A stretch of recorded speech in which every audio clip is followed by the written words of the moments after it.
এতটা সহজে পেঁয়াজও বানানো যায় এই রেসিপিটা না দেখলে বুঝতেই পারবেন না। কাকুলি জাস্টন কুকে সবাইকে স্বাগতম।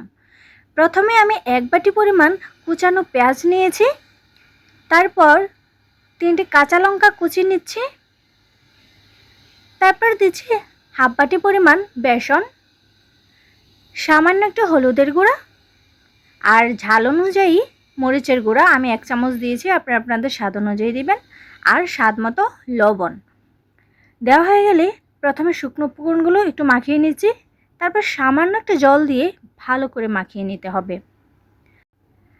ভালো করে মেখে নিচ্ছি, মাখানো হয়ে গেলে এটাকে সাইডে রেখে দিচ্ছি।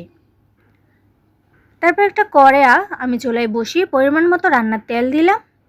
তেলটা কিছুটা গরম হয়ে আসলে এই যে মাখানো পেঁয়াজটা সেটা আমি ছোটো ছোটো গোল গোল করে বড়ার শেপে এটা দিয়ে দিব তেলের মধ্যে।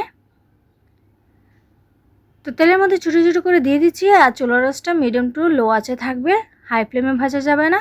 মিডিয়াম টু লো আঁচে ভাজলে এই পেঁয়াজটা মুচমুচে হয়ে খেতে ভীষণ ভালো লাগে।